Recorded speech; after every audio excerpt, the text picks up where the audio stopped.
Assalamualaikum warahmatullahi wabarakatuh. Gimana kabar kalian? Masih semangat belajar di rumah? Alhamdulillah kalau masih semangat belajarnya. Oke, hari ini kita akan belajar fisika, yaitu tentang materi listrik statis. Ada yang masih ingat apa itu listrik statis? Ya. Listrik statis ini tentang gejala kelistrikan di mana kita akan mempelajari interaksi muatan listrik. Jadi belum pada aliran arusnya, tapi masih tentang muatan listrik ya. Karena yang namanya arus listrik itu kan sebenarnya muatan yang mengalir secara mikroskopis, berarti kita akan mempelajari tentang muatannya. Dan muatan-muatan itulah yang akan kita pelajari pada materi listrik statis berikut ya. Oke, kalian sudah tahu contohnya untuk listrik statis? Ya, yang jawab masih ingat ya, pasti kalian sudah pernah melakukan percobaan, yaitu dengan menggunakan bahan mistar atau penggaris yang digosokkan ke kepala, kemudian kita menyiapkan potongan kertas kecil-kecil.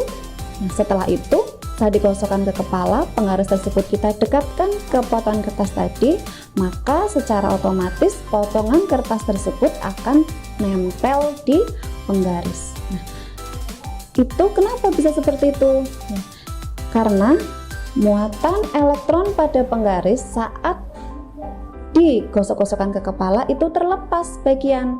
Nah, kita tahu kan ya, kalau muatan elektron itu bisa pindah atau bisa lepas. Agar dia bisa netral, maka dia mencari muatan elektron lain pada benda lain. Nah, potongan kertas tadi itu juga mempunyai muatan, yaitu muatan positif dan negatif. Dia punya elektron juga. Nah, makanya potongan kertas kecil yang tadi itu bisa nempel. Fungsinya apa? Agar muatan dari penggaris itu bisa netral kembali ya. Kenapa kok potongan kertasnya kecil, tidak satu lembar? Karena di sini gaya kelistrikannya itu kecil, jadi tidak bisa menarik benda yang masanya lebih besar, jadi harus yang ringan seperti itu ya. Itu sekilas saja ya untuk mengingatkan bahwa kalian sebenarnya sudah mendapatkan materi listrik statis itu dari tingkat SD ya, atau dari awal. Kita langsung masuk ke subbab listrik statis. Ya, di sini sudah ada contoh apa ini? Oke, ya ini adalah contoh kilatan bunga api atau petir ya. Nah, ini untuk petir ini juga contoh gejala kelistrikan listrik statis di mana muatan-muatan antar awan itu saling bergesekan. Nah, karena awan tadi muatan listriknya itu jutaan volt ya, jadi ini cahaya yang ditimbulkan itu juga dahsyat, jadi sangat terang seperti petir-petir yang kita lihat itu karena energi listriknya itu tegangan listriknya itu sangat tinggi ya, sangat besar ya.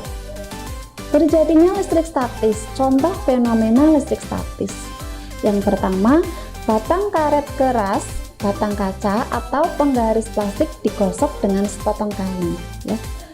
Kemudian menyisir rambut kering dengan sisir plastik, menyetrika baju nilon dan lain-lain. Nah, kita langsung ke muatan listrik. Benda yang digosok dengan benda lain sehingga menimbulkan listrik statis disebut benda bermuatan listrik ya. Dua penggaris plastik dan batang kaca dimuati dengan cara masing-masing digosok dengan kain wol. Nah, kemudian kedua penggaris yang didekatkan saling tolak menolak ya. Jadi penggaris ini dua-duanya digosokkan dengan kain wol.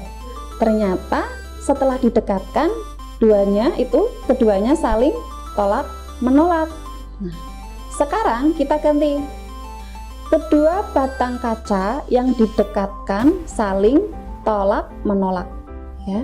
Ini kacanya sama, sejenis. Yang ketiga, penggaris plastik ditarik oleh batang kaca yang didekatkan. Ya, jadi ini dua bendanya berbeda, yang satu adalah penggaris plastik, yang satunya adalah batang kaca. Ternyata setelah didekatkan, keduanya saling mendekat. Nah, oke. Ternyata setiap benda yang ditarik oleh kaca, maka ditolak oleh penggaris plastik. Setiap benda yang ditolak oleh kaca, maka ditarik oleh penggaris plastik. Fenomena ini menunjukkan bahwa terdapat dua muatan listrik statis, yaitu muatan positif dan muatan negatif. Franklin memilih muatan pada batang kaca yang digosok adalah muatan positif. Ya, jadi tadi kaca itu digosokkan, yang digosokkan itu adalah muatan positif, sedangkan muatan pada penggaris plastik yang digosok adalah muatan negatif. Nah, ya kita sampai sekarang ini masih menganut perjanjian ini ya. Oke. Nah, untuk muatan listrik yang belum familiar, saya perkenalkan dulu. Yang sudah ya berarti tinggal ibaratkan kalian sebagai pengayaan, karena memang materi ini sudah pernah diperoleh di SMP atau MTS atau sederajat ya. Untuk muatan listrik itu diberi lambang Ki, bisa Ki besar atau Ki kecil ya, dengan satuannya kolom. Kemudian muatan listrik elementer adalah 1,6 kali 10 pangkat min 19 kolom. Sedangkan muatan elektron itu sendiri adalah min 1,6 kali 10 pangkat min 19 kolom. Untuk proton itu muatannya plus 1,6 kali 10 pangkat min 19 kolom ya.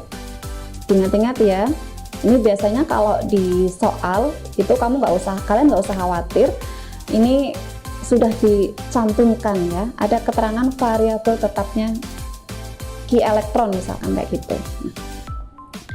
Kita lanjut ke subbab berikutnya, yaitu tentang hukum kolom ya. Kita lihat ini misalkan muatan positif yang pertama, kemudian yang kedua adalah muatan positif juga. Kalau muatan positif dengan muatan positif berarti gimana tadi gaya elektrostatis atau gaya kolomnya? Ya, gaya kolom ini ada hukum kolom ya. Oke, saya jelaskan dulu. Untuk hukum kolom ini atau kita mengenalnya dengan istilahnya gaya elektrostatis, yaitu gaya interaksi antara dua buah muatan ya. Jadi gaya kolom atau gaya elektrostatisnya itu bisa gaya tarik menarik, bisa juga gaya tolak menolak. Itu tergantung dari muatan-muatan tersebut ya. Misalkan yang ini, kita kembali ke sini. Ada muatan positif dengan muatan positif berada pada jarak R. Berarti ini gaya interaksinya yaitu gaya apa? Iya, yang jawab gaya tolak tepat sekali. Ya, gaya tolak ya, karena apa? Iya, karena muatannya sejenis.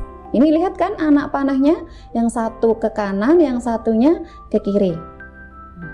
Kemudian yang kedua, ini ada muatan negatif dan muatan negatif berada pada jarak R juga. Maka gaya kolomnya di situ adalah gaya tolak. Yang satu ke kiri, yang satu ke kanan. Yang ke kiri ini F12, yang ke kanan F21. Kita lihat yang ketiga. Ada muatan positif dan muatan negatif berada pada jarak R. Iya, karena muatannya berbeda, maka yang terjadi adalah gaya tarik menarik. Lihat ya anak panahnya, yang satu ke kanan, yang satunya ke kiri, jadi saling mendekat. Ya, jadi kalau muatannya sejenis itu akan saling menjauh, kalau muatannya tak sejenis itu akan saling mendekat. Ya, nah itu tadi untuk gaya elektrostatis atau gaya kolomnya. Sekarang bagaimana cara menentukan gaya kolom atau gaya elektrostatis, gaya tarik atau gaya tolaknya? Kita bisa gunakan hukum kolom. Ya, jika ada dua muatan kayak gini, ini F12 itu sama dengan F21, jadi kalian nanti posisinya itu bebas ya, nanti nilainya sama. Dan yang perlu kalian ketahui di sini, untuk persamaan ini kalian tidak usah bingung memasukkan tanda min plus, karena untuk gaya elektrostatis itu dimutlakkan, artinya saat perhitungan cukup nilainya saja, nggak usah dikasih arahnya, nggak usah dikasih plus atau minusnya. Ya. Untuk gaya kolom kita gunakan persamaan F sama dengan K Q1 kali Q2 per R kuadrat. Ya, F12 itu artinya gaya pada muatan 1 oleh muatan 2. Satuannya Newton. Ya, karena semua gaya itu satuannya Newton. Jadi termasuk gaya kolom pun satuannya juga Newton. Terus F21. F21 itu artinya gaya pada muatan kedua oleh muatan 1 atau muatan pertama, satuannya juga Newton. Selanjutnya R. R ini adalah jarak antara dua muatan 1 dan muatan kedua. Satuannya dalam bentuk meter. Jadi kalau kalian menjumpai soal satuannya masih dalam bentuk senti, kalian harus konversikan dulu ke dalam meter, ya, ke dalam meter ya. Bisa kan ya untuk mengubahnya? Nah, nanti tak kasih contoh, saya kasih contoh. Kemudian yang terakhir itu ada K. K ini adalah tetapan perbandingan atau disebutnya dengan tetapan hukum kolom. Untuk nilai K itu nilainya konstan atau tetap, yaitu sebesar 9 kali 10 pangkat 9 Newton meter kuadrat per kolom kuadrat jika muatan tadi berada di medium udara atau hampa, ya. Nah, kemudian bagaimana jika muatan tadi berada di medium non hampa? Bisa di kaca, bisa di medium benda lain.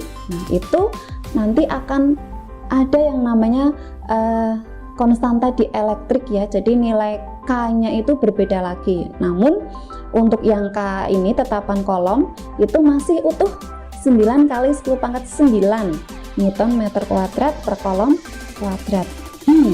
Untuk nilai K atau tetapan kolom selain udara atau ruang hampa, kita lihat ya. Tadi ada tetapan kolom yang nilainya 9 kali 10 pangkat 9 Newton meter kuadrat per kolom kuadrat, itu jika mediumnya di udara. Dan K kecil, oh ya biar berbeda ya. Kalau tadi yang tetapan kolom di udara itu kita simbolkan K besar. Untuk tetapan kolom, karena ini lambangnya atau besarannya itu sama-sama dituliskan dengan huruf K, biar pembeda aja. Untuk K kecil itu adalah tetapan kolom jika mediumnya di udara, kemudian K besar itu tetapan kolom, bukan tetapan kolom, dia adalah tetapan dielektrik dari bahan ya. Jadi ini tadi yang tetapan kolom yang K kecil ini yang nilainya 9 kali 10 pangkat 9. Kalau yang K besar ini tergantung dari medianya, jadi berbeda-beda, bisa 1, bisa 2, 3, 4, 5, bukan 1 ya. Kalau 1 berarti di udara ya. Nah, ini F nya F1 medium itu sama dengan K Q1 Q2 per R kuadrat dibagi dengan tetapan dielektrik di media atau bahan selain udara. Oke, biar jelas, kalian kayaknya pusing ya kalau mendengar ada K, ada kolom, ada apalah gitu ya. Nah, sekarang kita lihat aja ke contoh soalnya. Nanti kalau sudah masuk ke contoh soal, kalian mencoba mengerjakan, insya Allah itu akan lebih paham ya, daripada kita hanya membayangkan atau melihat tanpa melakukan ya. Oke. Contoh soal. Di udara terdapat dua buah muatan, yaitu 10 mikrokolom dan 40 mikrokolom, terpisah dalam jarak 20 cm. Pertanyaannya, yang pertama, berapakah besar gaya interaksi kedua muatan tersebut? Yang kedua, apabila kedua muatan ditempatkan di suatu medium yang konstanta dielektronnya 3, berapakah gaya yang dialami oleh muatan 40 mikrokolom? Nah, ya.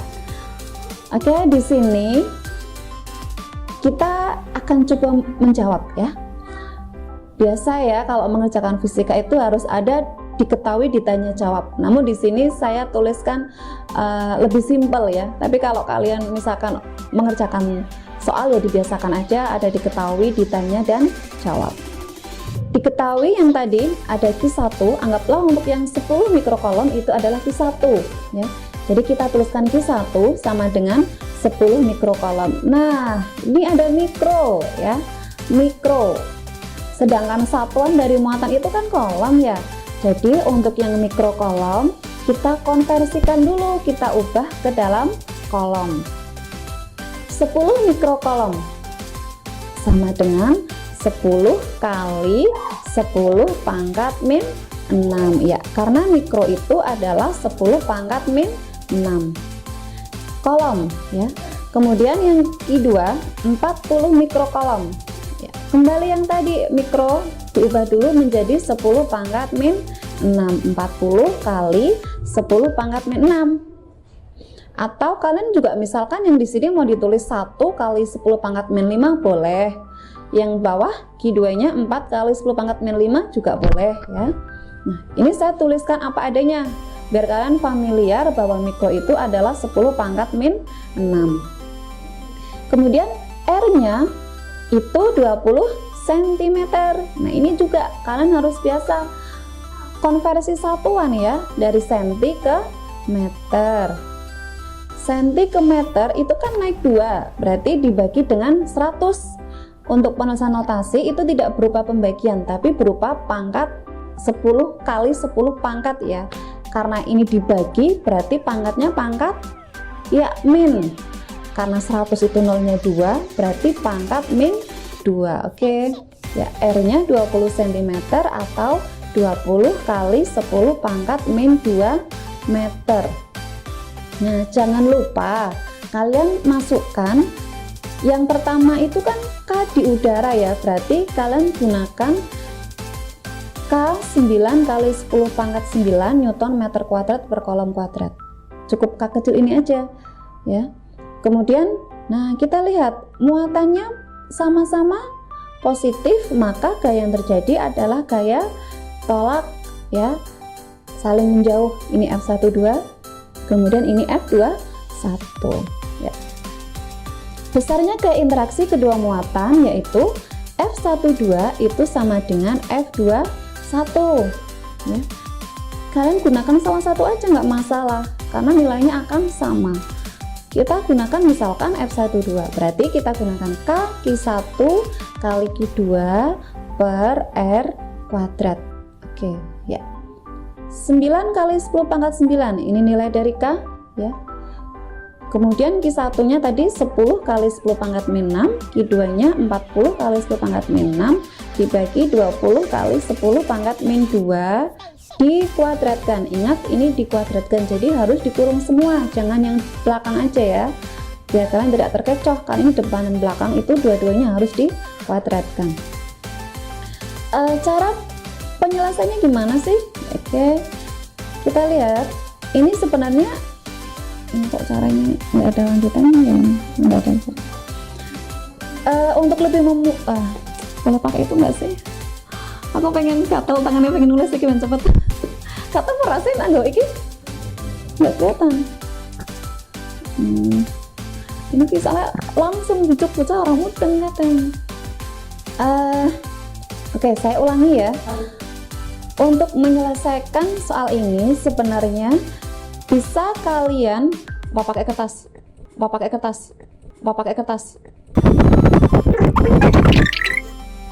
Oke, saya lanjutkan. Untuk nilai gayanya, setelah kita masukkan rumus, kita masukkan angka-angkanya. K-nya itu 9 kali 10 pangkat 9, Q1-nya 10 kali 10 pangkat min 6, Q2-nya 40 kali 10 pangkat min 6 dibagi dengan 20 kali 10 pangkat min 2 dikuadratkan ya. Alangkah lebih baiknya saat kalian mengerjakan soal kayak gini, angka itu dikumpulkan ya. Angka dengan angka, kemudian pangkat dengan pangkat. Jadi kalian lebih mudah tanpa harus pakai kalkulator. Misalkan kayak gini, 9 kali 10 kali 40 itu di depan semua. Baru yang belakangnya ada 10 pangkat 9, 10 pangkat min 6, 10 pangkat min 6. Kalian kumpulkan aja ya. Nah, ingat kalau untuk perkalian pangkat tambahkan. Berarti 10 pangkat 9 ditambah 10 pangkat min 6 itu adalah 3. 3 ditambah min 6 itu min 3. Jadi di atas itu ada lagi sebenarnya 9 kali 10 kali 40 kali 10 pangkat min 3 dibagi dengan 20 kali 10 pangkat min 2 dikuadratkan itu 20 kuadrat itu kan 20 kali 20 kali 20 ini nanti bisa untuk membagi angka 4 di atasnya. Jadi nanti bisa kalian coba lah ya pakai coretan sendiri yang lebih praktis. Kalau di sini langsung ke hasil akhir. Saat yang atas itu sudah selesai, perkalian pangkat itu ditambahkan, kemudian dibagi. Nah ini kan ada 20 dikuadratkan, berarti 20 kuadrat kali selesai, perkalian pangkat itu ditambahkan, kemudian dibagi. Nah ini kan ada 20 dikuadratkan, berarti 20 kuadrat kali 10 pangkat min 2 dikuadratkan, berarti 10 pangkat min 4. Ingat kalau untuk perkalian per pangkat itu pangkat dikalikan. Nah setelah hasil atas sama bawah sudah ada, baru kita masukkan bahwa pembagian bilangan notasi ilmiah itu pangkat dikurangi 10 pangkat min 3 tadi yang atas ya, dibagi dengan 10 pangkat min 4. Hasil akhirnya adalah 90 Newton. Satu lagi, saat F di udara itu sudah ketemu 90 Newton. Sekarang bagaimana F-nya jika dia berada di medium dengan tetapan di elektrik 3. Kamu nggak usah nyari lagi. Setelah rumus ini udah ada ya, yang tadi kan sudah ketemu 90 Newton, tinggal kamu bagi aja dengan tetapan di elektrik medium yaitu 3, berarti hasil akhirnya adalah 30 Newton. Oke, gampang ya? Iya, kelihatannya gampang. Demikian tadi pembahasan tentang listrik statis pada subbab hukum kolom. Semoga bermanfaat dan selamat belajar.